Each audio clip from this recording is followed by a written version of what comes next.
अवधूत श्री दादा गुरु सरकार के अखंड निराहार मां नर्मदा सेवा परिक्रमा का चतुर्थ चरण दादा गुरु सरकार का सीतावन पीपरी में आगमन हुआ। विधायक मुरली भवरा और नगरवासियों ने पुष्प अर्पण कर उनका भव्य स्वागत किया। देखिए खास रिपोर्ट। गुरुदेव के आगमन पर पूरा नगर भक्तिमय हुआ, जहां दादा के दर्शन के लिए दूर दूर से भक्त पधारे। दादा ने रात्रि में सीता मंदिर प्रांगण में प्रवचन के माध्यम से नर्मदा मैया की महिमा का बखान करते हुए कहा कि दुनिया की नजरों में नदी है, पर मेरी नजरों में साक्षात भगवती है। वहीं उन्होंने प्रवचन में कहा कि हम सीता वन की पावन धरा पर हैं। ये वो धरा जिसका उल्लेख खुद मां नर्मदा आरती में किया गया है। गुरु सरकार जो कि हमारे बीच सीतावन में पधारे थे। गुरुदेव, सबसे पहले तो एमपी न्यूज परिवार में आपका स्वागत है। गुरुदेव, आप नर्मदा परिक्रमा कर रहे हो, इस विषय में सनातनी और विश्व को क्या संदेश देना चाहते हो? नर्मदा परिक्रमा हमारी एक सनातनी परंपरा है और परिक्रमा यात्रा नहीं, परिक्रमा साधना है।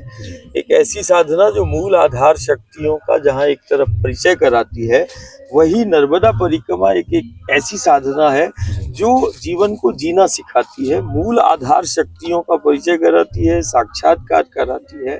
और ये साधना अपनों के साथ जीवन को कैसे जीना है विषम परिस्थितियों में, ये सिखाती है। तो कहीं ना कहीं नर्मदा परिक्रमा के दौरान बहुत इस पथ पर बहुत दुनिया के सबसे प्राचीन तीर्थ है।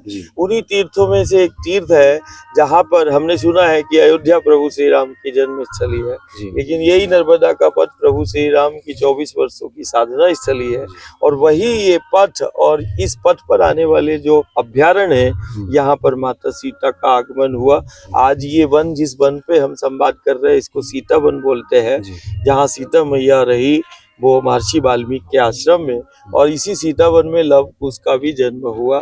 तो आज हमने ये कि ये दुनिया के वो असाधारण वन है जहाँ पर भ्रमण करने से बड़े बड़े रोग व्याधियां दूर हो जाती है। उसके पीछे कारण ही औषधीय वन है। इसकी वनस्पतियां जो हमारा सनातन दर्शन कहता है, जो हिंदू दर्शन कहता है, वो प्रकृति को पूजता है। इन पेड़ पहाड़ों में परमात्मा ईश्वर को देखता है। ये दर्शन हमने दुनिया को दिया, ये सनातन है, ये हिंदू दर्शन है। कल प्रवचन के दौरान आपने कहा गया था कि सीता वन है और यहाँ पे सीता लोक बनना चाहिए। निश्चित रूप से जैसे आने वाले समय में अयोध्या में भव्य मंदिर का निर्माण हुआ, जो हमारे चरित्र निर्माण और व्यक्तित्व के निर्माण और युग निर्माण की आधारशिला है।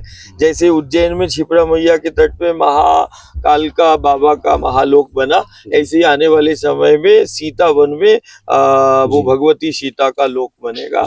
ये निश्चित है। और दुनिया आए और ये देखे सनातन धर्म और इस विश्व के कई लोग नर्मदा को नदी मानते हैं, तो उनके लिए क्या संदेश देना चाहते हैं? ये एक दर्शन जो हमने बोला, जो हिंदू दर्शन है, जो सनातन दर्शन है, जिसको हम एक संस्कृति है जो नदियों को शक्ति के रूप में पूजती है। हमारे लिए वो नदी नहीं, हमारे लिए वो भगवती है, हमारे लिए वो शक्ति है। और एक दर्शन है इस धर्म का, इस संस्कृति का, जो माटी को माँ कहता है। हमने दुनिया को बताया इस माटी की महत्वता क्या है, माटी के एक एक कण की जीवंतता। एक दर्शन है जो माटी के कण को जीवित, एक दर्शन है जो सनातन है, जो नदियों को जीवित कहता है, इन पेड़ पहाड़ों को पूजता है।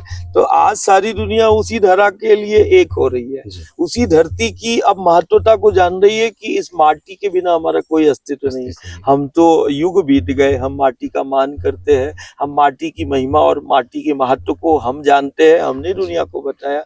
आज जैसे एक धरा के लिए दुनिया एक हो रही है, ऐसे ही आने वाले समय में ये दुनिया होगी जो इस सनातन, इस धर्म, इस संस्कृति के लिए एक हो जाएगी। कारण चारों तरफ वैश्विक संकट, वैश्विक चुनौतियां है, कई प्रकार का संक्रमण है, कई प्रकार की आपदाओं का शिकार हो रहा है दुनिया। क्रूरता, हिंसा, अलगाववाद की चपेट में है।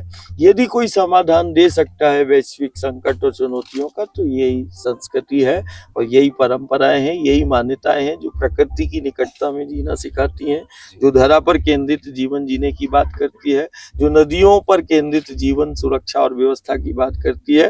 दुनिया के अंदर केवल एक दर्शन है, एक धर्म है, एक संस्कृति है, वो है सनातन।